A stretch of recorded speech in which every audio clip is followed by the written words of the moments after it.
सज्जन है, बोलने इनका थोड़ी मुश्किल हो रही है, इसलिए बोल नहीं पा रहे हैं। और जो हमारे दर्शक हैं, हम आपको पूरी अपडेट दिखाएंगे। हम लोग मौजूद हैं।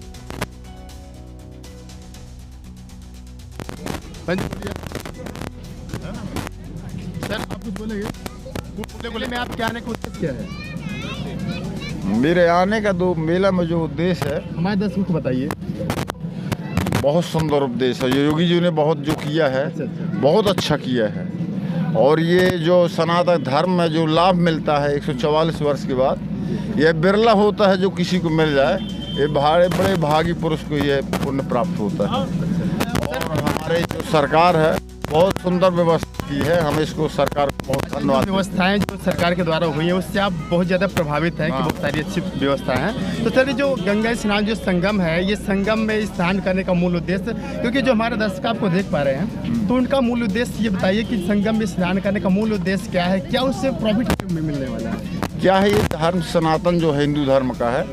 इससे जो है हमारा जो हिंदू धर्म है, वह आगे की ओर बढ़ी आकर्षित होता है और अपने धर्म को पहचानने का मार्ग मिलता है कि हमारे पुराने संत मुनि जो ज्ञानी थे सब लोग, और वेद शास्त्र की यही मर्यादा है और यही हमें जानने की सलाह मिलती है। जी मैं आपको बताना चाहूँगी।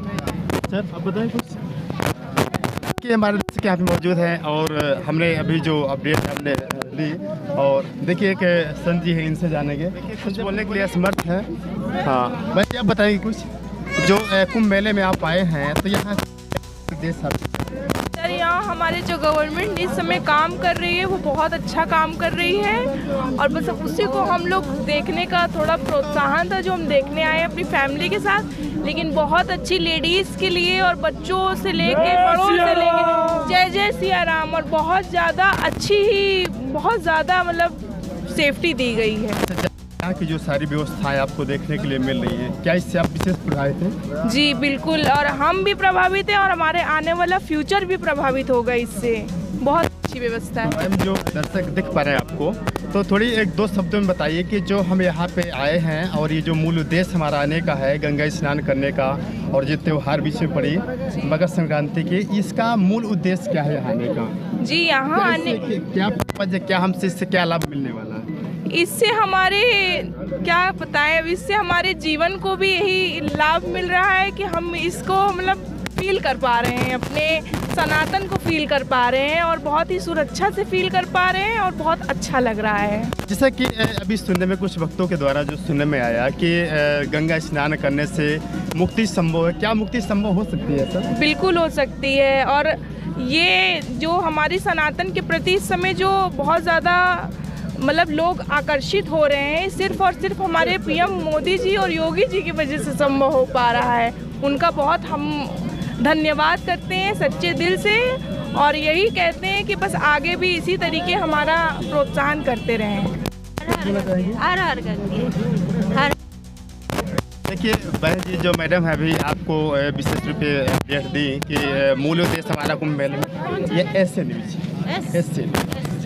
ऐसे न्यूज़ चैनल से, तो यहाँ पे जो हमारी बहन जी है, उन्होंने अपडेट आपको दी कि यहाँ के आने का मूल उद्देश्य क्या है और जो मूल पर्पज होगा यहाँ से यहाँ आने का। तो पर्पज के विषय में हमारे दर्शकों को बताइए कि क्या पर्पज है? नहीं, मुझे तो बहुत अच्छा लगा है। सभी लोग यहाँ पर अपना योगी जी ने बहुत अच्छा काम करके रखा है, और आप जैसे लोग खड़े हैं तो सब पूछ रहे हैं क्या तकलीफ है, नहीं है। बिल्कुल देखिए, हाँ बिल्कुल बहुत बहुत धन्यवाद आपका भैया।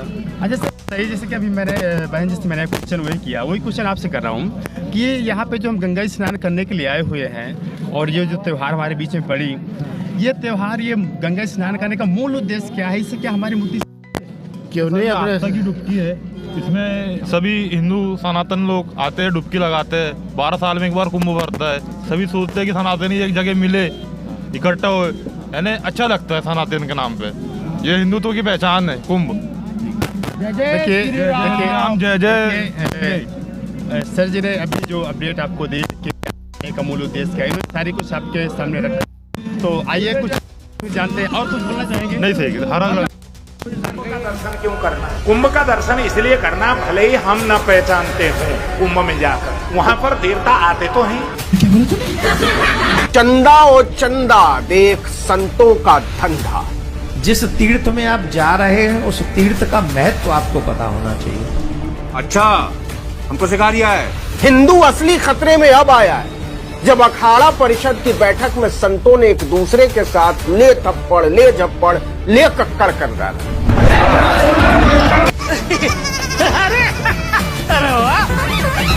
ऐसा कैसे हो सकता है? गंगा भी भूल गए, भगवान भी याद ना रहा, लट्ठम लट्ठा।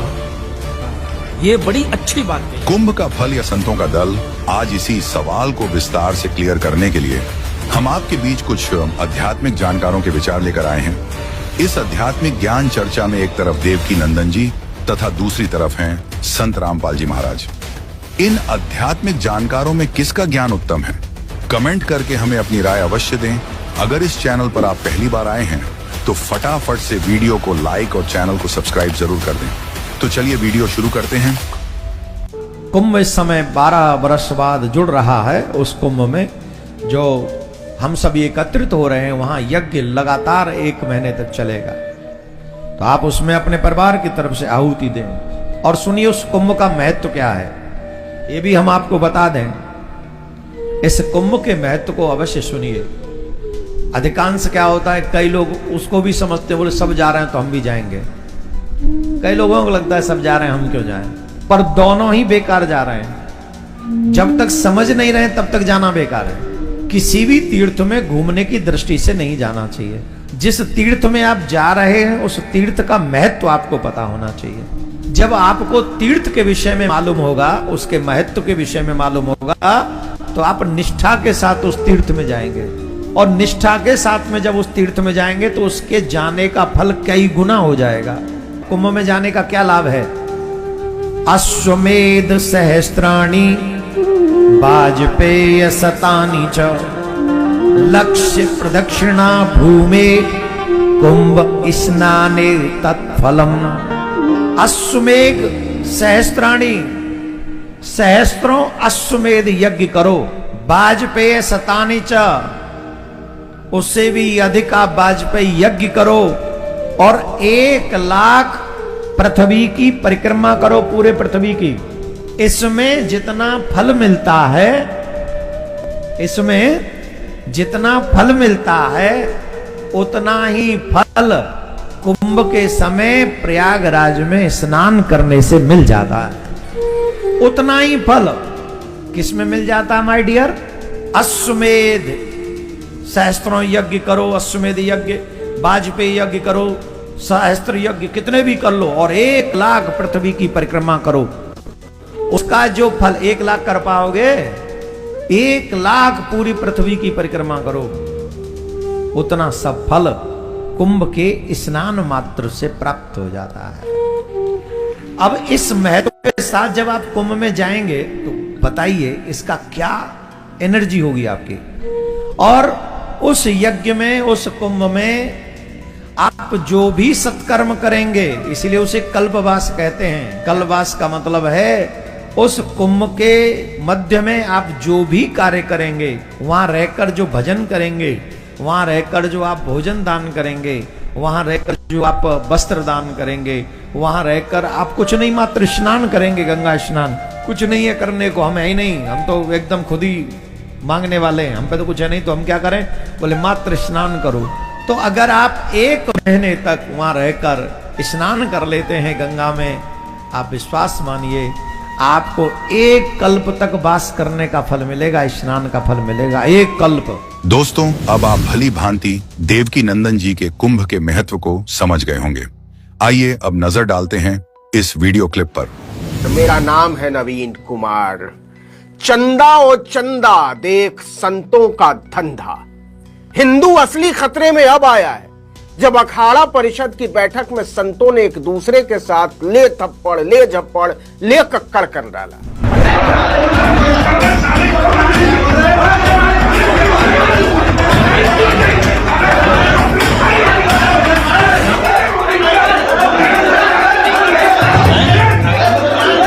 तेरह अखाड़ों के साधु संत जमा थे और कोई किसी की रामनामी खींच रहा है, कोई किसी की धोती खींच रहा है, कोई किसी के पीतांबर कोई लपेटे चला जा रहा है। चला जा इधर, तेरी तो वैसी की तैसी।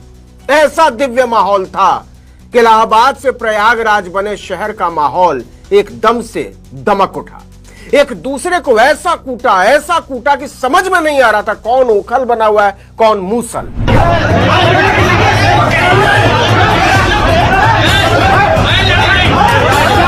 दोस्तों, अभी आपने देखा कुंभ का फल या संतों का दल। आइए अब सुनते हैं संत रामपाल जी महाराज के आध्यात्मिक विचार। विष्णु जी के पुजारी जो सतोगुण के हैं, ये वैष्णु कहलाते हैं। एक समय कुंभ का मेला भरा हरिद्वार में। वहां पर ये सभी कुंभ के पर्व में स्नान करने के लिए, पर भी लेने के लिए जाते हैं। गिरी, पुरी, नागा, वैष्णो और ये अलग अलग अपने वहां अलग अलग ग्रुप में जाके इकट्ठे हो जाते हैं। गिरी अलग, पुरी नारे, सन्यासी नारे, नागा नारे और वैष्णो अलग। और फिर स्नान करने के समय सभी प्रस्थान कर देते हैं अपने अपने मुखिया के पीछे पीछे। ऐसा ही हुआ। सबसे पहले नागा कति नंगे रहते हैं, वो हजारों की संख्या में थे। वो पहुंच गए वहां हर की पैड़ी पे हरिद्वार में और सब पर स्नान करने की पोजीशन पकड़ गए।